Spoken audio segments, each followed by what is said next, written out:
Bismillahirrahmanirrahim. Assalamualaikum warahmatullahi wabarakatuh. Pemirsa yang dirahmati Allah, marilah kita simak ceramah dari Ustadz Dasar Latif dengan tema kebahagiaan dunia dan akhirat. Sebelumnya marilah kita bersolawat terlebih dahulu. Allahumma sholli ala Sayyidina Muhammad wa ala ali Sayyidina Muhammad. Selamat menyaksikan. Kebahagiaan di dunia. Nah, menurut ahli tafsir yang menafsirkan ayat ini, fid dunya hasanah itu ada 4 perkara. Yang pertama, fid dunya hasanah itu punya pasangan yang baik. Istri yang soleha, suami yang soleh. Betapa bencana kita kalau istri kita tidak taat terhadap suami. Suami kita tukang tipu. Alasan rapat-rapat ternyata pergi merapat. Ini kan bencana.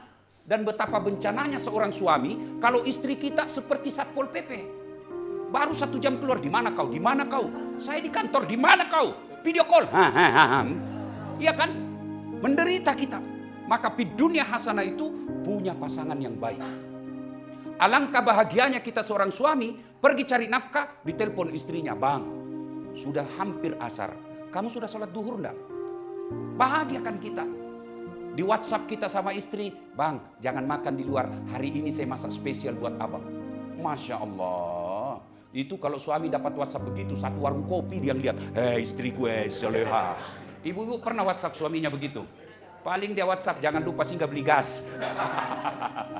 Saya pernah, Pak, pulang taksia malam-malam, tiba-tiba mamaknya cek, istri saya WhatsApp, "Ustadz, habis pembalut." Mati saya ini. Singgahlah saya di warung. Saya berdoa mudah-mudahan tidak ada yang kenal saya. Begitu saya bayar di kasir, ada ibu, "Ustadz, beli Softex." Saya bilang, "Enggak apa-apa, daripada saya yang hamil."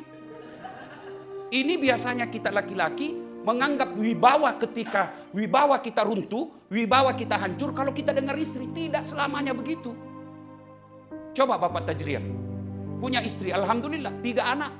Alhamdulillah. Bapak mau enggak hamil? Mana bisa kita hamil laki-laki? Mau coba penderitaannya hamil? Ambil itu kelapa 1 biji, bawa kemana-mana. Coba kok. 2 hari aja kita kewalahan. Dan itu istri bukan 2 hari, 9 bulan. Masih ingat waktu ibu-ibu hamil? Ada enggak enaknya? Selama ibu hamil pernah enggak tidur tengkurap? 9 bulan tidak, bayangkan. 9 bulan tidak tengkurap. Kita laki-laki 1 bulan aja enggak tengkurap, pusing. Itulah hebatnya perempuan. Maka Rasulullah SAW pernah ditanya, "Ya Rasulullah, setelah Allah dan Rasulnya, siapa yang saya taati?" Kata Nabi, "Ibumu." "Setelah itu siapa ya Rasul?" "Ibumu." "Setelah itu siapa?" "Ibumu." "Setelah itu bapakmu." Ibu, bapak. Berarti 3 ibu, 1 bapak. Salah paham lagi bapak-bapak ini. Salah paham lagi. Artinya Nabi menyebut 3 kali ibu, 1 kali bapak. Kenapa Nabi menyebutnya 3 kali? Karena ada penderitaan ibu 3 jenis dan tidak pernah dipikul laki-laki. Seperkasa dan sekaya apapun dia. Apa itu? Hamil. 2, melahirkan. Ada enggak ibu-ibu melahirkan? Mentang-mentang ketua MPR Ibu Bamsud melahirkan senyum, enggak, menderita juga dia. Enggak mentang-mentang ketua-ketua MPR keluar kena enggak, setengah mati juga dia, Pak, meskipun dia kaya. Cuma perempuan sekarang tidak mau melahirkan secara normal. Tanggal kelahiran anak disesuai dengan selera. Belah aja bang, belah. Padahal melahirkan secara normal itu jauh lebih mudah dan lebih banyak pahalanya daripada dibelah. Bukan ibu yang saya maksud. Jangan juga baper ibu. Nah, ibu bapak saudara-saudara sekalian, melahirkan, hamil, melahirkan, menyusui. Masih ingat waktu menyusui ibu? Masih, apalagi waktu tumbuh giginya. Begitu digigit, kau tinju anakmu. Enggak, kau gigit saya. Enggak, dibujuk, lepas dah. Aduh. Siang anaknya, malam bapaknya. Itulah penderitaan ibu-ibu. Makanya wajar ketika Nabi berkata, "Al-jannatu tahta aqdamil ummahat." Surga itu berada di bawah telapak kaki ibu. Maka saya heran kalau ada suami tidak menghargai istrinya. Ya? Maka ibu bapak saudara-saudara sekalian, muliakan istri. Tidak ada sumber rezeki kalau kita selalu menyakiti istri. Tidak ada itu. Kenapa ya bisnisnya masalah? Kenapa ya usaha-usaha selalu ada masalah? Karena kau tidak hormati istrimu. Coba seorang istri, dia tinggalkan keluarganya, dia tinggalkan kampung halamannya, Kadang-kala orang tuanya sakit, ditelepon sama mamanya, nak bapakmu sakit, kau pulang dulu besuk bapakmu. Apa kata istri kita? Mohon maaf, tidak ada yang ngurus suami saya. Dia rela tinggal bersama suaminya padahal orang tuanya sakit. Kenapa? Karena pengabdiannya kepada suami. Maka kita wajib menghormati dan memuliakan istri. Kadang-kala kita sama perempuan lain sopan. Assalamualaikum ibu, gimana kabar? Sama istri bodoh memang ini, di mana kau lagi simpan? Allah karim. Ya? Ibu-ibu tahu enggak, bapak-bapak tahu enggak berapa istri Nabi? 11. Bapak juga jangan salah paham. Dari 11 istri Nabi, hanya satu yang dinikahi dalam keadaan perawan. Yang lain janda 60 tahun, 70 tahun. Jadi kalau mau bapak-bapak sunnah, kau cari janda 70 tahun. Mau kok? Saya aja enggak mau. Jangan salah paham tentang istri Nabi. Datang seorang tua, ya Rasulullah, suami saya wafat di medan perang. Saya sebatang kara, tidak ada yang ngurus saya. Kata Nabi, supaya tidak ada fitnah saya ngurus kamu. Supaya tidak ada fitnah, saya nikahi kau dulu. Begitu, bukan karena nafsu. Tapi betul-betul ingin menyelamatkan perempuan yang tidak ada yang ngurus. Maka bapak-bapak yang selalu alasan sunnah. Sudah 2 istri yang ditanya, kenapa nikah lagi? Sunnah Rasul. 4. Begitu sholat cepat sekali. Kenapa bapak terlalu cepat kalau sholat? Apa dia bilang? Itu Nabi kalau sholat sampai bengkak betisnya. Apa dia bilang? Itu kan Nabi. Kita ini bukan Nabi. Istrinya Nabi, sunnah Rasul. Nah, satu, ibu-ibu yang saya hormati, kemuliaan seorang suami, hormati istri. Tidak ada kemuliaan seorang suami yang tidak memuliakan istrinya. Begitu juga sebaliknya. Tidak ada ridha Allah, istri yang kasar kepada suaminya. Orang istri, dia rajin beribadah, tapi kasar kepada suaminya, tidak menghormati suaminya, memaki-maki suaminya. Kata Nabi, jangankan masuk surga, baunya surga kau tidak akan dapat. Adil. Suami muliakan istri, istri hormati suami. Inilah rumah tangga yang disebut fid dunya hasanah. Saling memuliakan, saling menghormati. Jangan terlalu sakwa sangka. Tidak ada kebahagiaan bagi orang yang selalu sangka buruk. Tidak ada bagusnya rumah tangga yang selalu diwarnai dengan sangka buruk. Sangka baik. Telepon suamimu tidak diangkat. Oh mungkin lagi sholat. Telepon lagi tidak diangkat. Oh berarti HP-nya mungkin tinggal di jok mobil. Telepon lagi. Oh mungkin lagi rapat. Sangka baik. Dan hebatnya seorang perempuan, dia tidak tanggung dosa suaminya. Itu nikmatnya menjadi perempuan. Ibu-ibu tidak menanggung dosanya suami. Beda kami laki-laki. Kalau ibu berbuat dosa, suaminya nanti dicari di akhirat. Mana ini suaminya? Kok bisa istrimu seperti ini? Kamu sudah mengambil istrimu atas nama Allah ketika kita menikahkan itu. Saya nikahi engkau dengan mahar tatak karena Allah yang jadi jaminan. Lalu kau jadikan saya, kata Allah nanti, saya kau jadikan jaminan. Lalu kau sengsarakan anaknya orang. Kau tidak didik dengan baik. Tanggung jawab. Beda istri. Dia tidak tanggung dosanya suami. Alhamdulillah. Maka ibu-ibu, salah satu kewajiban seorang istri, tidak boleh tinggalkan rumah tanpa izin suami. Datanglah seorang sahabat Nabi, melaporkan tetangganya. Ya Rasulullah, tetangga saya itu keterlaluan. Kata Nabi, kenapa? Mulai dari sakit mamanya, saya datang panggil. Apa kata? Dia bilang, tidak bisa datang. Kenapa? Dipesan sama suaminya, jangan kau tinggalkan rumah sebelum saya pulang dari usaha saya. Lalu, apakah Nabi marah? Mulai dari sakit, sakaratil maut, dimakamkan. 3 kali datang tetangganya memanggil, tidak datang. Kau datanglah lihat ibumu yang terakhir jenazahnya. Apa kata istri ini? Mohon maaf, suami saya pesan tidak boleh tinggalkan rumah. Suami saya belum datang. Marah, jengkel itu yang manggil, lapor sama Nabi. Apakah Nabi marah? Tidak. Nabi lalu bersabda, alhamdulillah diampuni seluruh dosa ibu yang meninggal karena punya anak yang taat terhadap perintah suaminya. Jadi ibu-ibu kalau mau gampang masuk surga, taati suami. Selama perintah tersebut tidak bertentangan dengan perintah Allah. Ibu ini paling gampang masuk surga. Kata Nabi, perempuan itu paling gampang masuk surga. 4 aja syaratnya, Bu. Tidak ada hadis Nabi mengatakan syarat laki-laki masuk surga. Tidak. Tapi Nabi pernah informasikan 4 syaratnya kalau perempuan gampang dirindukan surga. Apa itu? Yang pertama, dia mendirikan sholat. Saya yakin ibu-ibu semua yang hadir ini rajin sholat. Yang kedua, kata Nabi, wasiyamu Ramadan. Dia berpuasa di bulan suci Ramadan. Yang ketiga, dia jaga harga dirinya. Keluar tidak pernah keluar kecuali ditemani keluarganya. Tidak mau dia keluar sendiri karena dia jaga harga dirinya. Yang keempat, dia patuhi suaminya. 4 ini ibu lakukan, kata Nabi, tahdhulul jannati bisalam, silakan kau masuk surga dari arah mana saja. Cuma setan tahu, oh ini gampang sekali perempuan masuk surga, maka dia hasutnya kita. Gimana cara menghasutnya? Dia suruh lawan suami, lawan suamimu, lawan suamimu, lawan suamimu. Ibu-ibu, jangan juga menjadi suami istri yang suka curiga. Itu enaknya perempuan, ibu tidak tanggung dosa suami. Jangan suka ngomel. Bapak-bapak juga kalau istrimu suka ngomel, berarti itu perempuan. Memang perempuan itu hobinya ngomel. Ya, saya bilang sama istri saya, dan itu istri ahli sejarah. Kalau Pak Haji Tajrian pernah 1 kali bikin salah, itu dikenang sampai 10 tahun. Ahli sejarah itu perempuan. Sudah dibahas 1, muncul 2. Selesai pertanyaan 2, dibahas lagi yang ketiga. Sudah selesai semua, dia bilang gitu. Dulu. Sudah kita bahas itu dulu. Dia ingat, maka itu perempuan ahli sejarah. Maka istri saya bilang, kalau kau sudah tahu perempuan ahli sejarah, maka jangan kau bikin sejarah. Oh benar juga ini. Alangkah bahagianya, di dunia hasanah, istri soleha, suami yang soleh. Yang paling sial kita, sudah rumah ngontrak-ngontrak, gaji suami seadanya, istri jelek, suami bau mulutnya. Bertengkar melulu. Di mana kau dapat surga dunia? Ada juga suami istri bertengkar, hamil lagi. Maka di dunia hasanah, punya suami yang soleh, punya istri yang soleha. Masya Allah. Begitu saya, Bu, kalau ngomel istriku, ku peluk dia. Baru ku menyanyi, bila kamu di sisiku, hati rasa syahdu.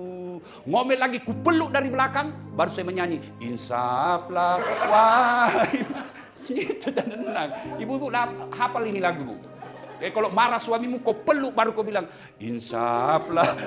Cuma ibu-ibu sekarang lagu-lagu seperti ini sudah ditinggal. Apa lagu-lagunya ibu-ibu sekarang, pulang suaminya 2 hari tidak pulang-pulang, dia singgung. Lalai, panggil aku si Jablay. Abang jarang pulang, aku jarang dibelai. Jangan ya. Maka kebahagiaan di dunia, suami yang soleh, istri yang soleha. Ya. Yang kedua, yang disebut kebahagiaan di dunia, punya anak yang baik. Ibu-ibu, nih ibu-ibu, kalau ibu meninggal siapa doakan kamu? Suami. Kawin lagi, Bu. Bener.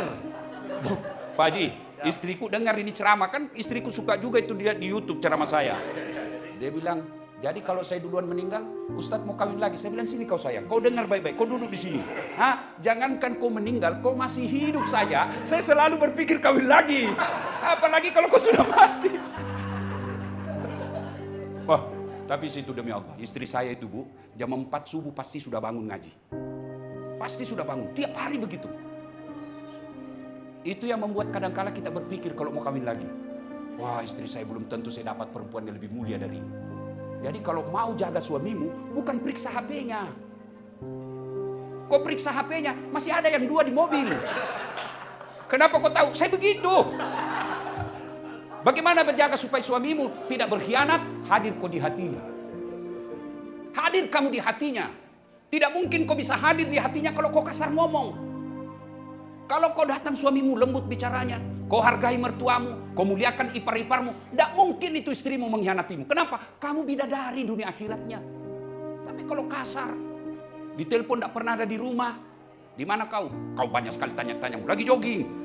Telepon lagi siang, di mana? Lagi di mall. Telepon lagi jogging, lagi yoga. Malam di salon, kapan ada di rumah? Ya ketawa, saya serius ini. Masya Allah. Punya pasangan yang baik. Yang kedua, punya anak yang soleh dan soleha. Percayalah Bapak Ibu. Ini. Calon jenazah semua kita, Pak. Ini muka kita yang lembut. Bleaching, apa namanya itu? Ya, glowing. Gigi dikawat. Ibu-ibu sekarang biar potong kuku ke salon. Apa itu potong kuku? Saya bilang, apalagi saya lewat kan. Ada gambar kuku, saya bilang sama apa itu, Dek? Itu orang yang mau potong kuku, Ustaz. Dibayar itu sampai 250.000 hanya untuk potong kuku. Apa itu saya potong kuku di mobil saja ujung. Selesai. Potong kuku masuk lagi di salon. La haula wala quwwata illa billah. Apakah tidak lebih baik 250 itu kau kasih pembantumu? 250 itu kau masukkan ke masjid. 250 ribu itu kau berdoa tolak bala. Maka punya anak yang soleh dan soleha, itulah hartamu. Biarkan suamimu nakal, dia yang tanggung dosanya. Tapi kalau anakmu soleh dan soleha, dialah investasimu dunia akhirat. Percayalah, kalau ibu-ibu meninggal, anak yang doakan kita. Bapak-bapak, coba lihat kalau kita meninggal. Ada kawan kita di grup WhatsApp. Ada yang meninggal, dia doakan. Tidak, copy paste. Begitu balasnya dia doakan kita. Paling ditulis, RIP. Selesai. Dia mau doakan, tidak. Dia blok kita punya nomor. Kenapa? Takut tiba-tiba ada masuk WhatsApp nomor kita yang masuk, Pak. Maka percayalah, yang doakan kita anak. Tapi coba lihat anak-anak kita sekarang, Pak. Lebih santun dan hormat kepada cowoknya daripada bapaknya. Pulang periksa HP-nya anakmu. Siapa nama wallpapernya di situ? Siapa foto? Saya lagi nguji di kampus. Adik-adik sekalian, supaya kau tidak kerjasama nyontek, HP-mu simpan di sudut kanan meja. Saya jalan sambil periksa. Wih, ada cewek, foto cowoknya cakep betul. Saya lihat, enggak imbang. Cakep betul cowoknya, jelek ceweknya. Duh, saya tanya, Dek, siapa ini? Lee Min Ho. Siapa ini? Artis Korea rupanya. Saya bilang, dia kenal kau, Dek? Enggak. Pernah kau di WhatsApp? Enggak. Pernah kau dikirimi pulsa? Enggak. Pernah di miss call? Enggak. Ngapain kau simpan fotonya di situ? Ganti tuh. Beleng-beleng ini. Fotonya bapakmu kau simpan di situ. Apa dia bilang? Tunggu dulu, Ustaz. Saya cari dulu fotonya bapakku. Nah, sudah terhapus, Ustaz. Maukah kita punya anak seperti itu? Enggak kan? Kita berharap anak kita keluar seorang ibu, dia telepon, "Mak, jilbabmu jangan terlalu sempit, tidak enak. Mak, sudah mau masuk maghrib, sebaiknya mak pulang." Itulah ibu yang kaya. Maka di dunia hasanah punya anak yang baik. Dan memulai anak yang soleh dan soleha, kita umat Islam, ini adalah amalan. Kita tasyakuran, kita tasmiahan. Kenapa kita bersyukur? Tidak semua orang dikasih anak. Ada orang sudah punya rumah mewah, mobil megah, Allah tidak kasih anak. Alhamdulillah Allah kasih anak. Anak ini amanah, didik dengan baik. Bagaimana cara mendidik anak? Satu, lahir kasih nama yang baik. Nama yang baik bukan nama selebriti. Mau kau punya anakmu seperti mental selebriti? Kalau Ramadan dia berjilbab, Ramadan dia tobat nangis-nangis. 1 bulan kemudian, mau lagi telanjang depan TV. Mau punya anak munafik seperti itu? Anak yang baik, nama-namanya nama-nama Islami. Nah, saya kasih kau nama Humairah. Apa itu Humairah? Ini gelarnya Aisyah dari Rasulullah Muhammad SAW. Saya mau kau seperti Aisyah. 1, nama yang baik. 2, berikan makanan halal. Maka istri yang baik, datang suamimu bawa nafkah, bawa amplop. Pertama kau ucapkan, Alhamdulillahirrabbilalamin. Yang kedua tanya, dari mana ini? Biasanya cuma 7 juta, kok menjadi 8 juta? Dari mana sejutanya? Itu istri yang baik. Dia tanya kehalalannya. Kalau haram, jangan, saya tidak mau terima yang haram. Bisa ibu? Bisa? 1 juta bisa. 50 juta? Bengkok mukamu sebentar aja. Yang ketiga, didik. Cara mendidik anak, satu di antaranya, kasih teladan. Kasih keteladanan. Kalau ibu mau punya anak yang santun ngomong, jangan bicara kasar depan anak. Kalau ibu mau punya akhlak yang baik, tunjukkan akhlak yang baik. Supaya dia bisa teladan. Dan yang paling penting dalam mendidik anak, sholatnya. Bangunkan dia, bangunkan. Sudah bangunkan kalau pagi, nah kau sholat subuh dulu. Biarkan dia terlambat sekolah, yang penting dia tidak tinggalkan sholatnya. Nah ibu bapak saudara-saudara sekalian, di dunia hasanah punya anak yang soleh dan soleha. Ya, ada orang biasa bilang, hebat betul anaknya itu Ustaz. Kenapa hebat? Masih kelas 1 SD sudah pintar bahasa Inggris. Apa hebatnya pintar bahasa Inggris? Banyak yang begitu. Masa banyak Ustaz? Ibu ke Eropa, anak-anak semua di sana bahasa Inggris, Bu. Benar, bujur benar. Pasti pintar bahasa Korea. Kok Korea semua orang bahasa Korea di sana. Lalu anak yang baik itu pandai ngaji, dia hafal bacaan-bacaan sholat, akhlaknya mulia, tutur katanya santun. Itulah yang kita harapkan. Ya, mendidik anak berikutnya, doakan. Doanya pendek. Allahumma rabbi habli minas sholihin. Tolong ibu-ibu ini catat, itu lantunkan setiap saat untuk anak. Seperti anak kecil ini, kita usap kepalanya, Allahumma rabbi habli minas sholihin. Kita suap, Allahumma rabbi habli minas sholihin. Dia mau tidur, kita nyanyi, Allahumma rabbi habli minas sholihin. Tidak usah ceritakan dongeng, namanya dongeng, fiktif. Doakan. Besok-besok ditanya, apa sih mak? Itu Allahumma rabbi habli minas solihin. Saya doakan kamu nak menjadi anak yang soleh dan soleha. Ada kemenakan saya, sudah mau masuk maghrib, masih main bola. Saya panggil, sudah Mina, ayo ke masjid jamaah. Sedikit lagi om, saya tungguilah dia. Begitu azan maghrib, masih main bola. Terpaksa Ustaz Dasat masuk lapangan. Saya bisik telinganya, Allahumma rabbi habli minas solihin. Langsung menangis. Heran semua orang lihat saya, hebatnya Pak Ustaz. Dia cuma bisik kemenakannya menangis. Dia tidak tahu telinganya saya bisik, tanganku di bawah menjepit. Artinya apa? Anak itu kalau salah, kasih hukuman supaya dia tahu salah. Tapi jangan lupa doakan. Kenapa? Hidayah datang dari Allah. Anak-anak juga Bu, kalau dia minta sesuatu jangan langsung dikasih. Belikan saya Pak, belikan saya sendal. Oke, bersihkan dulu kamar mandi nak ya. Supaya apa? Dari kecil dia tahu bahwa mendapat duit itu tidak gampang. Belikan saya iPad Pak. Oke, saya belikan kau iPad, tapi bersihkan dulu pekarangan rumah, bersihkan dulu pel semua itu. Supaya apa? Di benaknya bahwa dapat duit tidak gampang. Dan jangan malah melawan suami. Misalnya suami, dia batasi, belanjamu nak 10.000 satu hari. Datang istrinya, apaan 10.000? Setengah mati kau cari duit cuma 10.000. Kasih 50.000. Itu sudah kontradiksi. Nanti besok-besok anak marah, ada ibuku yang membela. Jangan bertengkar di depan anak karena perbedaan prinsip. Kamar. Jangan perlihatkan seolah-olah anak salah, ada ibunya yang membela atau ada bapaknya yang membela. Salah, kasih hukuman. Percayalah Bapak Ibu sekalian. Kekayaan kita dunia akhirat, anak. Rumah semewah ini pasti ditinggal. Mobil sebanyak apapun pasti ditinggal. Lalu siapa yang doakan kita ketika sudah masuk kubur? Anak. Ibu, Pak, saya merantau ke Kalimantan cari kerja. Ternyata di Kalimantan tidak nyaman. Ada pilihan? Ada. Saya balik lagi ke kampung saya. Saya jadi pegawai negeri. Ternyata bupati saya tidak senang sama saya. Akhirnya saya dinonjobkan. Ada pilihan? Ada. Pensiun dini. Selesai. Tapi ibu masuk kubur? Ada pilihan? Ada pilihan? Tidak nyaman di kubur, keluar lagi deh. Ibu keluar pakai apa itu? Pocong. Lari satu kampung. Wih, pocong. Ustaz Dasat jadi pocong. Di dunia menderita masih ada pilihan. Tapi masuk di kubur tidak ada pilihan kecuali ibu bapak meninggalkan anak yang soleh dan soleha. Dan salah satu ikhtiar kita umat Islam punya acara akikahan seperti ini, tasmiahan seperti ini, bukan gagah-gagahan, bukan pamer-pamer. Salah satu ikhtiar, mudah-mudahan anak kita menjadi anak yang soleh dan soleha. Alhamdulillah. Hari ini kita tasyakuran. Tasyakuran itu bahasa Indonesianya syukuran. Syukur itu ada dua cara. Pertama, syukur bil lisan dengan mengucapkan Alhamdulillahirabbil alamin. Yang kedua, tidak semua orang diberi rezeki rumah yang indah seperti ini. Tidak semua. Maka salah satu cara bersyukurnya, kita undang orang untuk datang di rumah, kita berbagi rezeki. Barangkali anak yatim piatu kita undang, panggil ustadz, datang di rumah ini, kita berdoa sama-sama, kasih makan selayaknya. Itu bagian dari bersyukur kepada Allah Subhanahu wa Ta'ala. Yang kedua, cara bersyukurnya yaitu kita evaluasi diri. Cara evaluasi diri, sudah seberapa banyak Allah kasih saya nikmat ini, saya didik anak saya dengan baik. Allah kasih nikmat berupa rumah seperti ini. Pertanyaan, sudahkah rumah ini membuat orang lain ikut senang?